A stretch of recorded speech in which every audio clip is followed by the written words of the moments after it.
In the middle of a Sunday family dinner, my brother suddenly slid a legal document across the table and coldly announced that I was being kicked out of the home I had called my own for my entire life. Right there at the dinner table, he pushed the official notice toward me as if he were signing an ordinary business decision, calmly insisting that it was all for the good of the family. What he didn't know was that beneath my feet sat a heavy leather briefcase containing the complete, unedited audit reports of the successful startup he never stopped bragging about. And before that night was over, that family dinner was about to become the beginning of the end of his entire world. Before I explain exactly how I used that briefcase to dismantle his entire life, tell me where you're watching this from. What time is it for you right now? I always wonder how far these stories of family betrayal manage to travel. Because if you have ever been the quiet one in your family, the one whose actual hard work is constantly overshadowed by someone else's loud, empty bragging, you are going to want to hear how this dinner ended. It was the second Sunday in October, and the dining room of our family's co-op apartment smelled like roasted garlic and butter. For 30 years, this apartment in the heart of the city had been the anchor of our family. It had high ceilings, original crown molding, and large bay windows that let the afternoon light spill over the oak floors. When our grandmother passed away, she left the apartment in a joint trust. The understanding was simple. It was a family asset.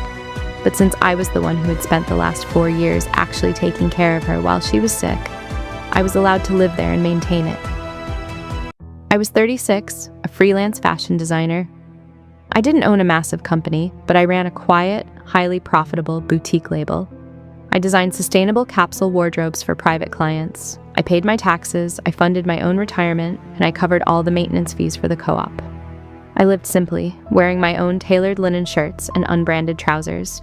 But in my family's eyes, I wasn't a professional. I was just Nolan, the girl playing with fabrics.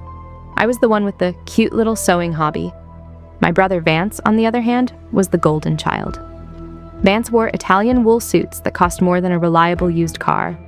He drove a leased European sports car, spoke in aggressive corporate buzzwords, and claimed to be the CEO of a disruptive tech startup that was, size, on the verge of acquiring Series B funding.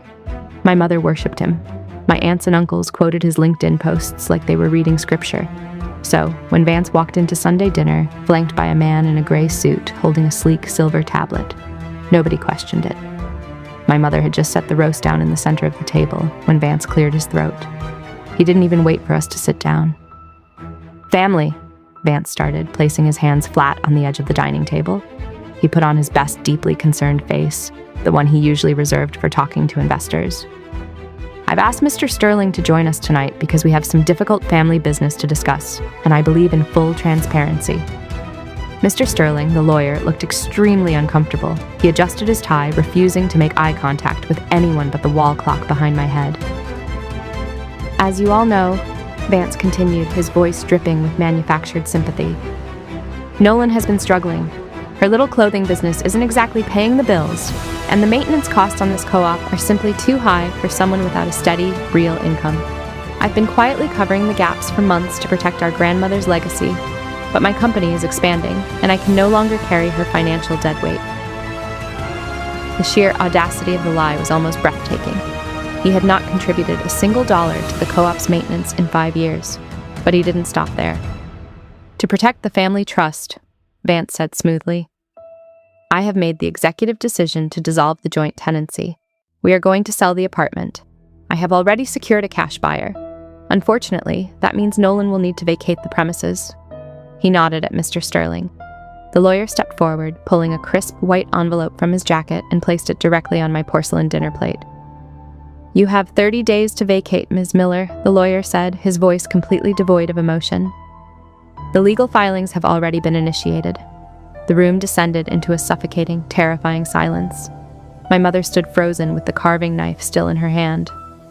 My Aunt Patricia gasped, her hand flying to her pearl necklace. I didn't scream. I didn't throw my water glass at his head. I just looked at the thick envelope sitting on top of my dinner plate. And then I looked at my family. I waited for someone, anyone, to speak up. I waited for my mother to ask Vance what he was talking about. I waited for my uncle to demand proof of these supposed missed payments. Instead, my mother looked down at the floor. "Nolan, honey," my mother whispered, her voice trembling slightly. "You know Vance is brilliant with money. If he says the apartment is draining our resources, we have to listen to him. You can always rent a small studio out in the suburbs. It might be better for you anyway. Less space to clean." She wasn't defending me. She was already packing my boxes in her mind. She had accepted Vance's reality instantly because it was easier than questioning the golden boy. Vance gave me a sad, patronizing smile, like a benevolent king banishing a useless peasant from his castle. He thought he had completely outmaneuvered me. He thought because I was quiet, I was defenseless. He thought my silence was surrender. He had no idea my silence was just me waiting for the perfect moment to strike. I shifted my weight in my chair, feeling the solid, heavy edge of my leather briefcase pressing against my ankle under the table. I let out a slow, measured breath. 30 days, I said quietly, letting the words hang in the garlic-scented air. You brought a lawyer to my home to tell me I have 30 days to pack up my entire life. Vance sighed, checking his expensive watch. Don't be dramatic, Nolan. It's just a difficult business decision. It's nothing personal. Right, I replied, leaning back in my chair. A difficult business decision. Mr. Sterling, before I accept this notice, I have a few questions about Vance's business. Vance crossed his arms over his chest, his expensive suit pulling tight across his shoulders. He looked at me with a mixture of amusement and irritation, the way you might look at a toddler who refuses to hand over a toy. Nolan, let's not do this, he said, using his deep, resonant CEO voice. Mr. Sterling is a very busy man, billing at $600 an hour. He doesn't have time to explain basic real estate economics to someone who struggles to balance a checkbook for a sewing business. My Aunt Patricia nodded vigorously from the other end of the table. He's right, Nolan. Vance is a CEO. You should be grateful he's handling the complicated things so you don't have to. I ignored her. I kept my eyes locked on the lawyer. Mr. Sterling looked like a man who desperately wanted to be anywhere else in the world. He shifted his weight from one expensive leather shoe to the other, clearing his throat. Ms. Miller, the decision to dissolve the joint tenancy has been formalized by the primary trustee, Mr. Sterling said, pointing a manicured finger toward Vance.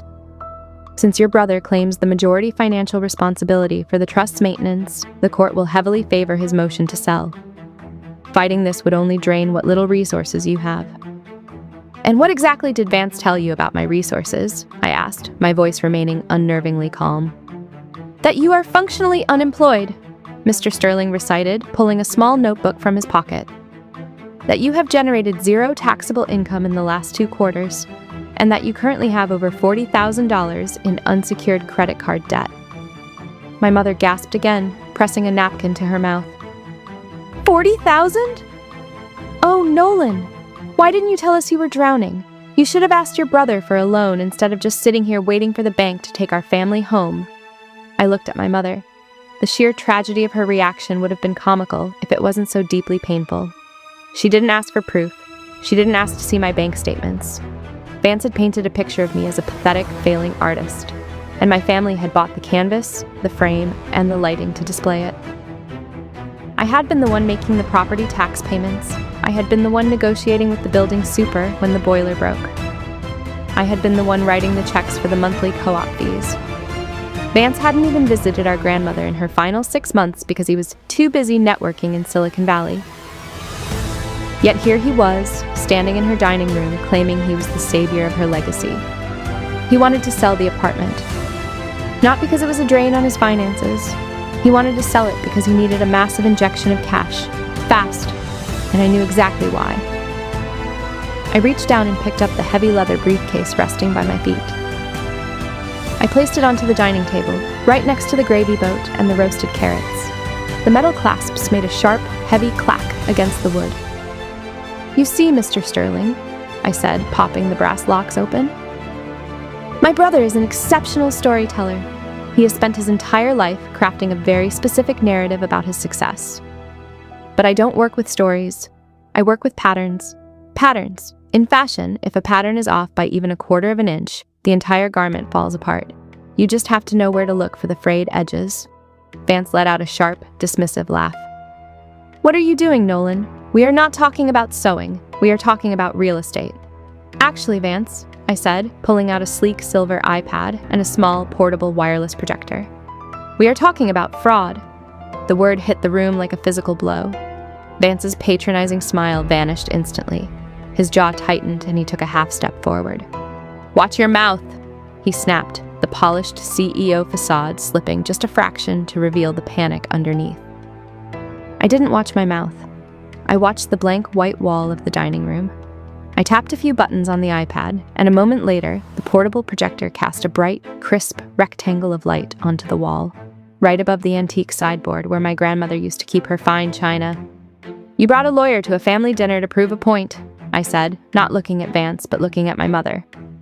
"So, let's look at the proof." I tapped the screen. The first slide appeared on the wall. It wasn't a picture. It wasn't a spreadsheet of my failing business. It was a scanned copy of a certified bank document. "This," I said clearly, pointing to the projection, "is a bank statement for the co-op's maintenance account. You will notice that every single deposit made into this account for the last 48 months has come directly from my personal business account. Nolan Miller Designs. My cute little sewing hobby has generated over $250,000 in net profit this year alone. I have 0 credit card debt. I have an 810 credit score." I turned to look at the lawyer. Mr. Sterling had stopped shifting his weight. He was staring at the wall, his eyes wide, reading the routing numbers and the official bank seals. "Your client lied to you, Mr. Sterling," I said softly. "But that is the least of his crimes tonight." Vance lunged forward, his face flushing a deep, angry crimson. "Turn that off!" he ordered, his voice echoing loudly in the quiet apartment. "Turn it off right now. This is a private family matter." "It was a private family matter 10 minutes ago," I corrected him. "Before you brought outside legal counsel into my home to try and steal it from me. You made this a public audit, Vance. Now sit down and watch." My uncle, who had been completely silent until now, leaned forward, squinting at the numbers on the wall. "Vance," he said slowly, confusion lacing his voice, "if Nolan has been paying for the apartment, why did you say you were?" Vance opened his mouth, but no words came out. The golden child was suffocating on his own silence. He looked desperately at our mother, expecting her to throw him a lifeline, to tell me to stop being difficult and put the projector away. But my mother wasn't looking at him. She was looking at the wall, staring at the irrefutable, undeniable proof that the daughter she had dismissed for years was the only one actually holding the family together. I tapped the screen again. The slide changed. "Now," I said, my voice dropping an octave, settling into a cold, hard rhythm. "Let's talk about Vance's highly successful tech startup." I tapped the screen again. The crisp, white background of the bank statement vanished, replaced by a dense, unredacted corporate tax filing. The stark black letters of the document loomed over the dining table, casting a faint shadow across Vance's pale face. "This is the official 1099 and corporate filing for Vanguard Horizon, Vance's highly disruptive tech startup," I said, reading the name of his company with a heavy dose of irony. The company that has supposedly been on the verge of Series B funding for 3 years. I used a laser pointer attached to my iPad, circling a box near the bottom of the projected page. "According to federal tax records," I continued, my voice steady and rhythmic, "Vanguard Horizon has exactly 0 full-time employees. It holds 0 patents, it has produced 0 software, and in the last fiscal year, it generated a grand total of $0 in revenue." My Aunt Patricia, the one who had just told me to be grateful for Vance's leadership, leaned so far forward she almost knocked over her wine glass. "I don't understand," she whispered. "He showed us the app, he showed us the office. He showed you a rented co-working space and a wireframe mock-up he bought off a freelance website for $400, I corrected her. "The only thing Vanguard Horizon actually does is process consulting expenses. Those expenses include a lease on a Maserati, a luxury apartment downtown, and frequent trips to Las Vegas. It is not a tech company, Aunt Patricia. It is a shell company designed to fund a lifestyle he cannot afford." Vance slammed his hand down on the table, the silverware rattling against the fine china. "That is proprietary financial data," he shouted, his voice cracking. He pointed a trembling finger at Mr. Sterling. "She hacked my accounts! That is a federal crime! Do something!" Mr. Sterling did not do something. The lawyer was standing perfectly still, his eyes darting across the projected tax documents with the terrifying speed of a legal professional realizing his own license was suddenly at risk. He wasn't looking at me like an adversary anymore. He was looking at Vance like a live grenade. "I didn't hack anything," I said calmly. "When you proudly appointed yourself the primary manager of the family trust, you used the trust's mailing address for your corporate registrations. You also left your unencrypted laptop on the kitchen island every time you came over for Sunday dinner. Carelessness is not a federal crime, Vance, but what is on the next slide absolutely is." I tapped the screen for the third time. If the previous slides were warning shots, this one was a direct hit to the foundation of our entire family. The projection shifted to display two heavy legal documents side by side. They were heavily stamped, notarized, and entirely damning. I looked around the table. My mother's eyes were wide with a confusion that was rapidly turning into horror. My uncle was holding his breath. "Aunt Patricia," I said gently, turning my attention to her. "You own a summer cabin by the lake in upstate New York, correct? And Uncle David, you hold the deed to the commercial lot on 4th Street? They both nodded slowly, completely bewildered as to why their personal assets were suddenly part of this conversation.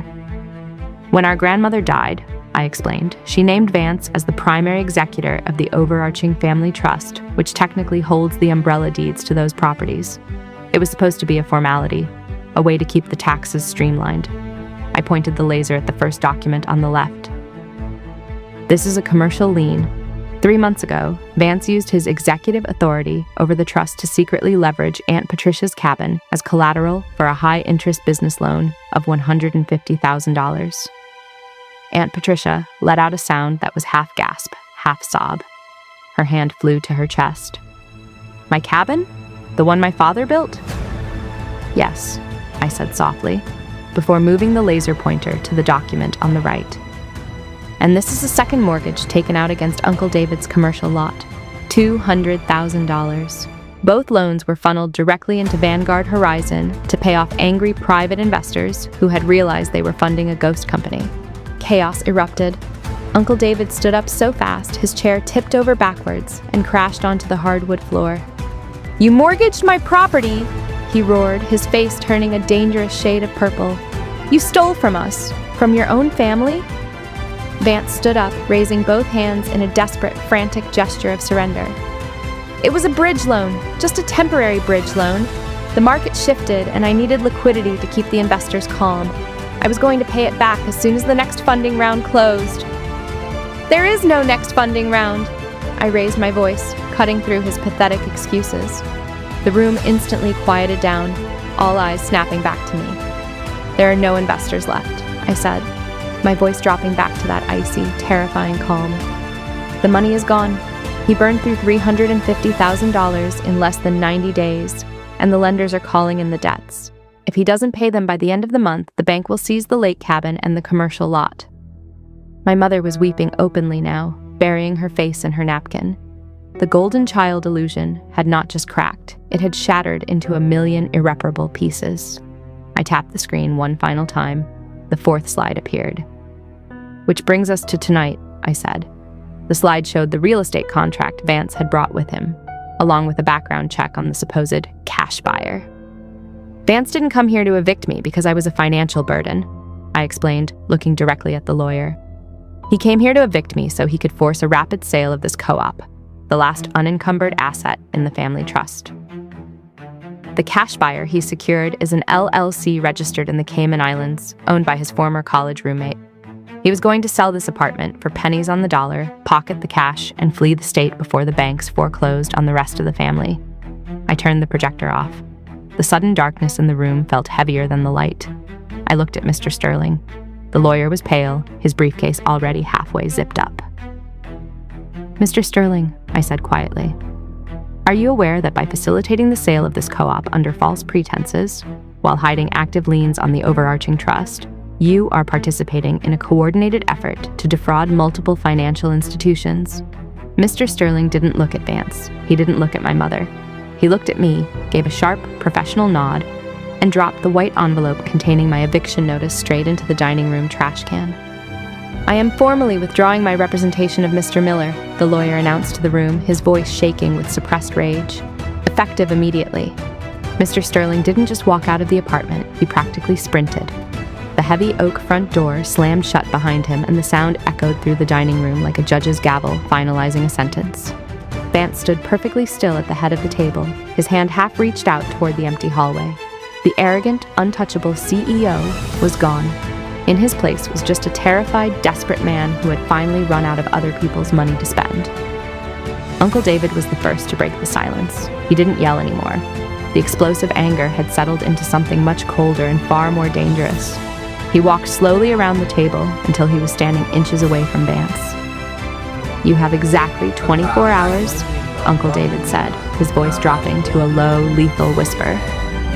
"You have 24 hours to give my lawyer the contact information for every single lender holding a lien against my property and your aunt's cabin.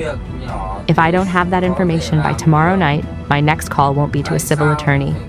It will be to the FBI field office for wire fraud."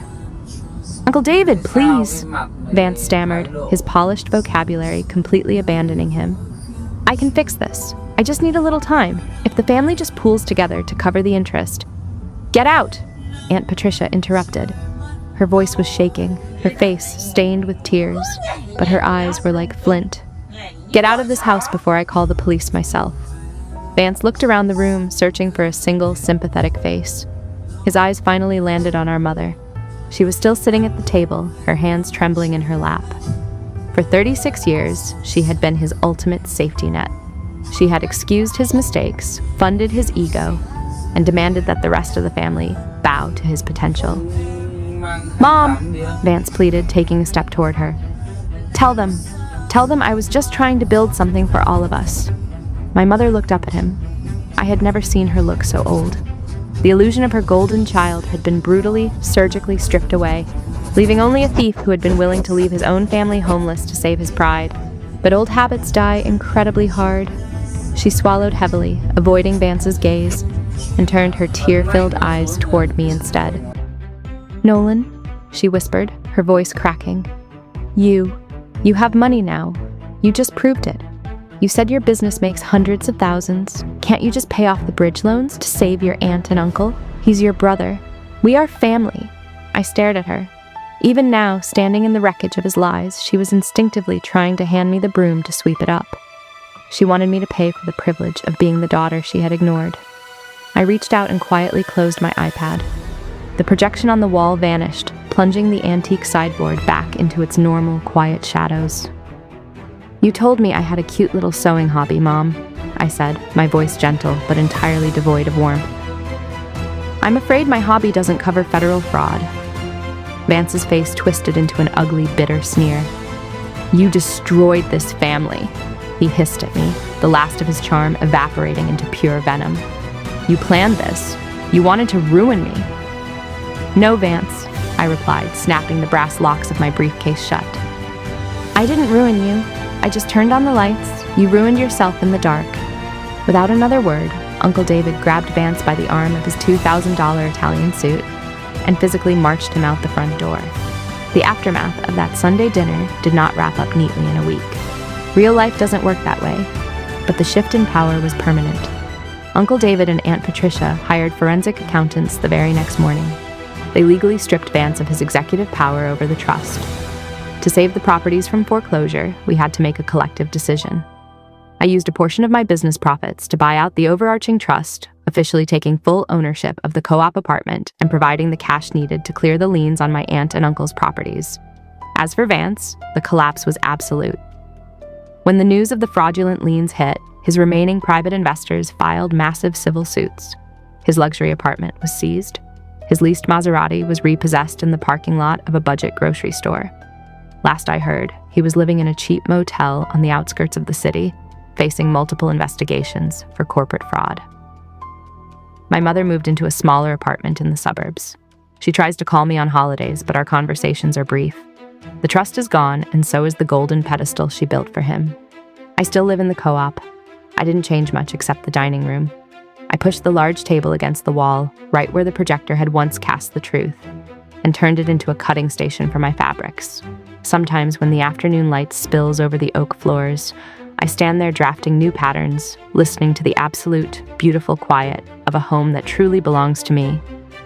My family thought that because I was quiet, I was weak. They thought because I worked with fabric, I was soft. But they fundamentally misunderstood the nature of a designer. In fashion, you learn very early on that if a pattern is flawed, if the seams are toxic and the foundation is crooked, you do not keep trying to stitch it together just because you've already spent time on it. You take your scissors, you find the frayed edges, and you cut it out of your life. Boundaries are not punishments. They are the architecture of your peace. You do not owe your financial security, your home, or your sanity to people who only remember you are family when they need a bank account to drain. If refusing to be someone's victim makes you the villain in their story, let them tell that story. Let them complain to anyone who will listen. Because while they are busy talking about you, you will be busy living a life they no longer have access to. So I have to ask you, have you ever been the scapegoat in your family? Have you ever had to stand up to a golden child and watch their entire illusion crumble when the truth finally came out? Tell me your story in the comments below. I read every single one. And remember, sometimes the bravest thing you can do is refuse to pay the bill for a mess you didn't create. Thank you for watching, and I will see you in the next story.